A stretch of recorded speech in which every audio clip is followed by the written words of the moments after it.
Hey everyone, today I'm going to be showing you how to fix a broken nail. As you can see right here, I have broken a nail, and that's really not so fun, especially not when you love to do nail art as much as I do.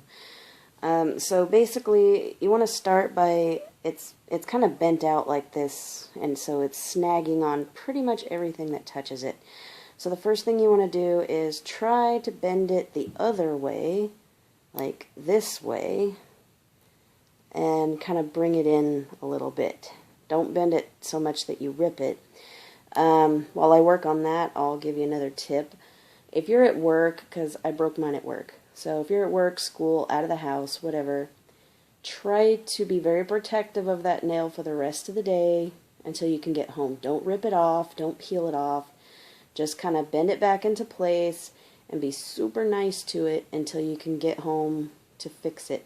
And what we're going to be doing is using the tea bag method. And what that is you take an ordinary tea bag. It was folded over like this and full of tea. But you cut it open and you empty all the tea out of it, and then you just use the bag. The other tools you're going to need for this are some tweezers, some nail glue, some scissors, and a nail file.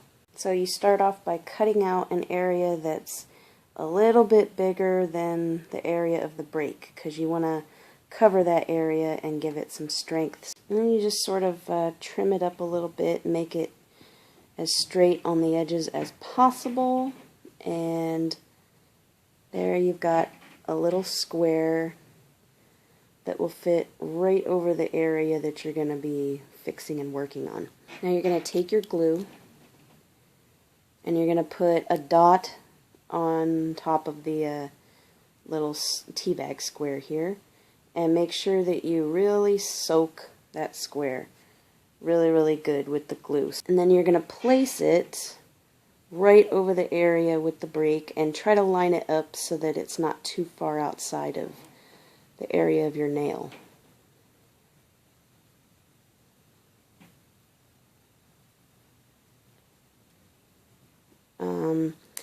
Okay, so just sort of press it down as best you can. Hold it down. You want to make sure that the bag is touching your nail on all sides. And it might peel up a little bit, but just go over and press it down. And just keep doing that until the glue starts to dry.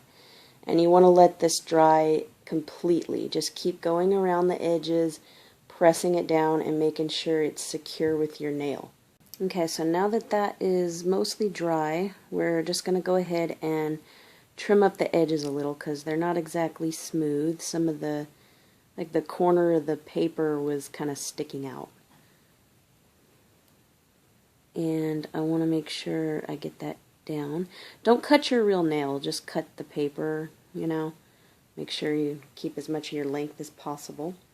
And you can see here that it's pretty close to the color of your natural nail.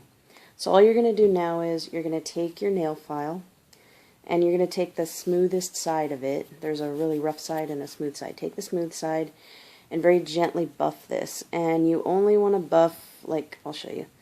You only want to buff the outer edges of the paper. So right here and along the side. And you want to do that gently, and try not to file down your natural nail very much, because that'll just make it very weak. You want to mostly just file the outer edges of the paper to make them a little more level with your natural nail, so they'll blend in better.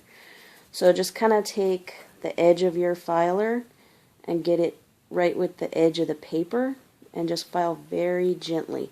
And you don't want to file the paper, like, especially not the middle part of the paper, down too much, because you want the strength that the paper and glue is going to give your nail to protect it and keep it from breaking more. And the reason you do this is because when you paint your nail, you paint over it, whether you put clear over it or actual colored nail polish, you want it to look really smooth. Okay, so I've got it filed nice and smooth now. Like when I go like this, I can't really feel barely any difference between the paper and my nail. And I will try to get you a close look. You could see, even from a side view, you can't really see an edge on the paper or anything. So I think we did a pretty good job. So you can see on the rest of my hand that I still have my manicure on. It's a little pink design with an accent nail. And all I did was remove the nail polish off of the broken nail, and I left all the others still nice. And because I do my own nails, so you know, I just did this all at home. And now all I have to do is redo the base coat, the polish, and the top coat for this one pinky nail, and my manicure will be back complete again. So you just go in with you start with your base coat because that protects your natural nail and it helps your manicure last longer.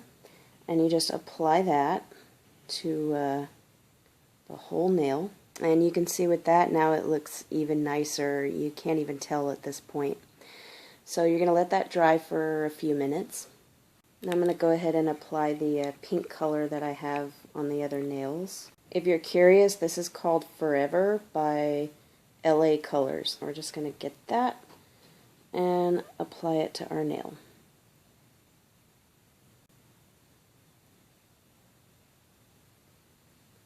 And you can see it's a little bit sheer with just one coat. The other nails I did 2 coats. So I'll let that dry for a second and then I'll do a second coat. Go ahead and do the second coat now.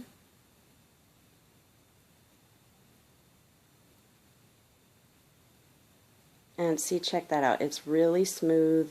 Nobody will ever know that you broke your nail. Now that that's dry, we're going to go ahead and apply our speed dry top coat. And that just sort of protects it, makes it last longer, makes it really shiny, and sort of seals in the color of the design. And it adds a little bit of strength to your nail. So the paper with the glue should make it really thick and reinforce it. It's very strong. Let me see if I can tap something for you. It is strong, look. So that's a nice strong nail, but don't be too rough on it, you know, be sort of gentle with it. That should give you enough time to let it grow out and just, you know, treat it nicely, and it should last you quite a long time.